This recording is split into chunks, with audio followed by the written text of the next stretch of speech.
Ya, bismillahirrahmanirrahim. Alhamdulillahirabbil alamin. Assalamualaikum warahmatullahi wabarakatuh. Allahumma shalli wa sallim ala nabiyyina Muhammadin wa ala alihi wa ashabihi ajma'in.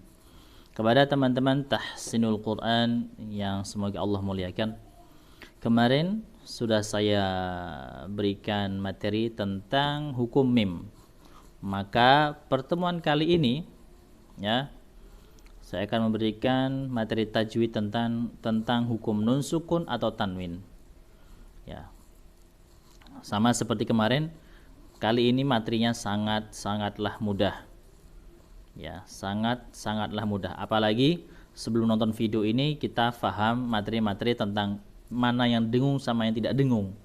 Ya. Kalau kemarin di kelas 1 itu saya jelaskan tentang mana yang harus didengungkan dan mana yang harus tidak didengungkan.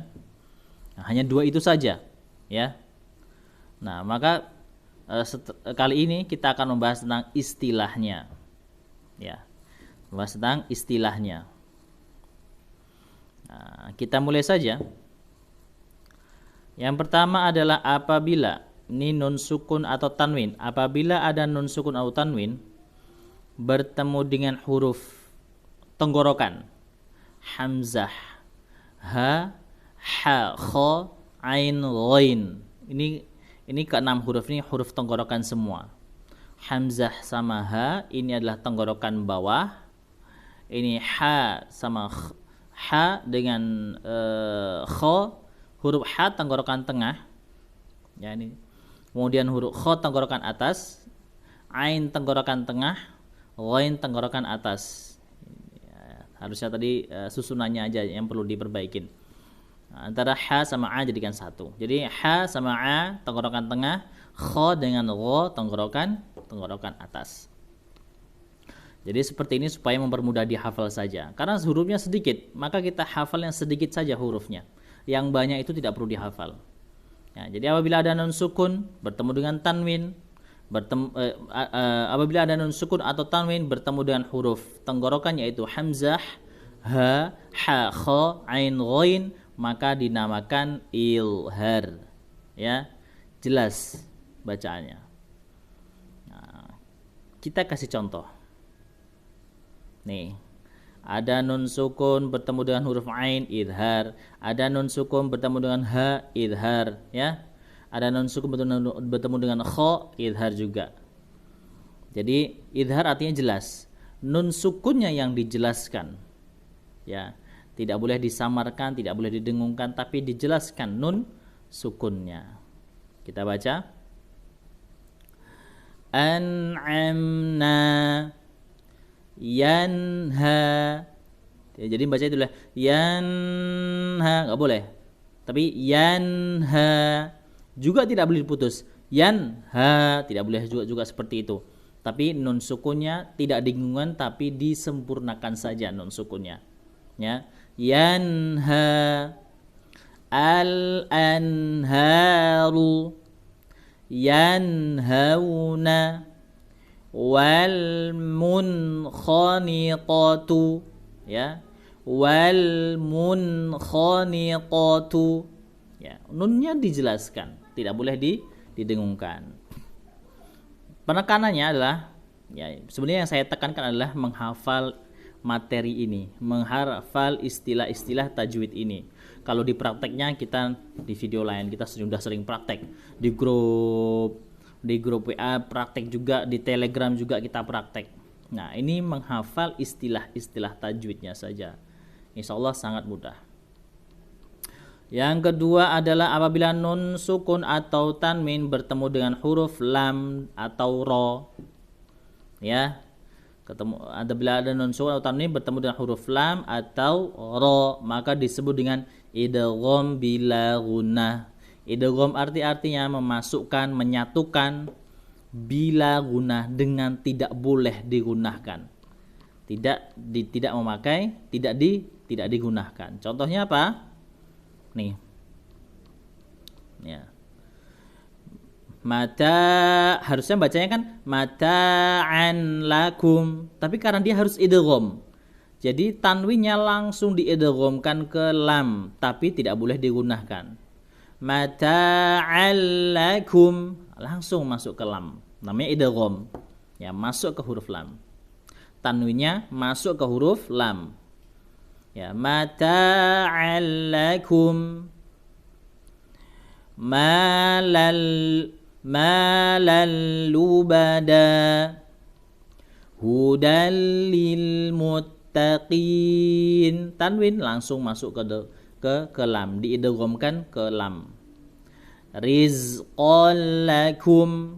Ini tidak ada contoh rohnya ya, saya lupa tadi. Tapi nggak apa-apa, mudah. Ya, contohnya man rabbuka, maka dia langsung diidghamkan huruf ro. Mar rabbuka. Nah, begitu dia contohnya. Ya. Kemudian masuk ke materi lagi. Apabila ada nun sukun atau tanwin bertemu dengan huruf 4 huruf, ya, mim, nun, wawu, yanmu, ya, bisa yaminua, bisa juga, terserah menghafalnya, saya enaknya gimana. Ya, mim, nun, wawu, maka namanya idgham bi gunnah, dimasukkan dengan menggunakan dengung. Ya, dimasukkan dengan menggunakan dengung. Contohnya bagaimana? Ini dia. Ya, contoh idgham bi gunnah. Nun mati bertemu dengan huruf ya. Tadi hurufnya ya, mim, nun, wawu kan? Jadi masuk dia.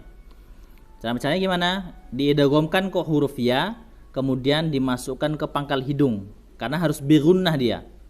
Wa man yaf'al, ya. Wa man masuk ke pangkal hidung, harus bi gunnah dia. Kalau membacanya wa mai, tidak masuk ke hidung dia. Dia itu kurang tepat, ya, salah ya. Jadi harus masuk ke pangkal hidung. Wa man yudlillah, ya. Kemudian man yaqulu wa man nu'ammirhu. Nah, begitu cara untuk contoh, untuk cara prakteknya dengan banyak, yaitu silakan gabung di grup kami. Kita akan bahas, kita akan koreksi semuanya bacaannya satu persatu. Ya, ini kita fokus kepada menghafal istilah tajwidnya. Kemudian materi selanjutnya adalah apabila ada nun sukun atau tanwin bertemu dengan huruf ba, maka dibaca namanya iqlab. Namanya iqlab. Kita tengok contoh iqlab. Ini dia. Iqlab itu artinya apa? Meleburkan nun. Nunnya itu dileburkan ke ba. Jadinya nunnya dirubah menjadi ba. Ba-nya berbunyi mim. Ya. Contohnya yumbitu, antara mim dengan ba kan satu makhraj, yaitu sama-sama dengan huruf, sama-sama huruf bibir, ya, dan itu didengungkan. Yumbitu fambil. Tapi ada juga yang memfurjahkan atau merenggangkan gigit bibir sedikit. Yumbitu fambil. Ya, itu sama-sama benar, ada materinya. Ya. Kemudian yastanbituna atau yastambituna, ya. Anbiya atau anbiya, ya, begitu cara prakteknya. Untuk praktek lebih komplitnya kita langsung bahas di grup. Ya. Mudah ya, sangat mudah sekali. Yang terakhir, apabila ada nun sukun atau tanwin bertemu dengan huruf selain di atas, ya. Pokoknya apabila ada nun sukun atau tanwin bertemu dengan huruf yang selain di atas, maka dibaca dinamakan ikhfa atau ikhfa hakiki, boleh lah. Ikhfa saja, lebih mudah. Ya. Contohnya gimana? Nih. Nah, ini dia. Huruf za Tengok di huruf za di sini. Tidak ada huruf za, tidak ada huruf za. Berarti namanya ini adalah hukum ikhfa, ya. Setelah nun ada za, setelah nun ada za. Tengok aja di sini, ada za nggak di sini? Kalau tidak ada za berarti dia ikhfa. Begitu saja. Ya. Kemudian di sini ada nun sukun, setelah nun sukun ada huruf sin. Ada sin di sini ada nggak? Di sini nggak ada sin. Nah, nggak ada sin kan? Berarti dia namanya hukum ikhfa. Cara bacanya gimana? Disamarkan. Apa yang disamarkan? Yang disamarkan itu adalah nun sukunnya. Nun sukunnya disamarkan mengarah ke huruf di depannya. Contoh ini, nun sukun disamarkan diarahkan ke huruf za. Huruf za di mana makhrajnya? Makhrajnya adalah ujung lidah dengan ujung gigi bawah. Za, za, za, ya. Kemudian agak ditahan sedikit anginnya supaya bukan sa, tapi za, z. Cara baca gimana? Al-munzilina.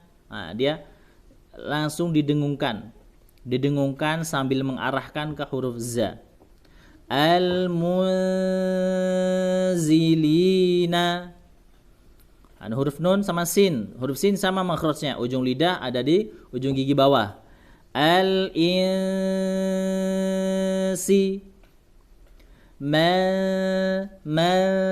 Dia huruf sa. Nun sukun depannya huruf sa. Sa makhrajnya ujung lidah ada di ujung gigi atas. Sa, ya. Sa. Jadi bacanya gimana? Langsung ke arahnya. Maaf, masura.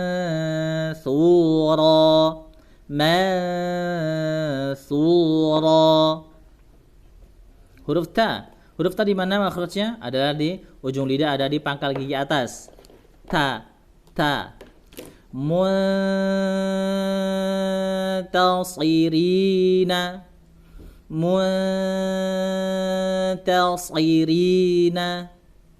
Huruf fa di mana makhrajnya? Bibir bawah dengan gigi atas. Maaf, gigi atas dengan bibir bawah. Gigi atas dengan bibir bawah. Fa. Kita samarkan. Yunfiquna. Nah, jadi begitu cara menyamarkan nun sukun pada ikhfa. Ya, insyaallah mudah difahami. Kesimpulannya akan saya ulangi. Harap ini dihafal. Ya, setelah insyaallah akan hafal. Setelah nonton video ini insyaallah akan hafal dan akan faham. Insyaallah faham. Hafalnya perlahan-lahan saja. Saya ulangi ya. Apabila ada nun sukun atau tanwin bertemu dengan huruf tenggorokan, hamzah, ha, kha, ain, ghain, maka disebut dengan idhar atau idhar halqi, boleh, idhar saja boleh. Kemudian apabila ada nun sukun atau tanwin bertemu dengan huruf lam dengan ro, maka disebut namanya idgham bila gunnah. Gitu saja. Apabila nun sukun atau tanwin bertemu dengan huruf ya, mim, nun, wawu, maka dinamakan idgham bi gunnah. Mudah teman-teman ya? Masya Allah, mudah sekali. Apabila nun sukun atau tanwin bertemu dengan huruf ba, dinamakan iqlab. Yang terakhir, apabila nun sukun atau tanwin bertemu dengan selain huruf di atas, ya, selain huruf di atas, maka dinamakan ikhfa atau ikhfa hakiki, boleh. Jadi ketika nanti teman-teman setoran bacaan, akan saya tanya hukum-hukumnya. Makanya dipelajari dari sekarang pelan-pelan. Insyaallah bisa. Gampang, sangat mudah sekali. Baik, mungkin cukup sekarang sekian dulu materi kali ini. Nanti saya akan buatkan juga materi tentang mat. Semua mat akan saya bahas dengan video yang tidak begitu lama, insyaallah. Ya. Baik, itu saja. Subhanakallahumma wa bihamdika asyhadu an la ilaha illa anta astaghfiruka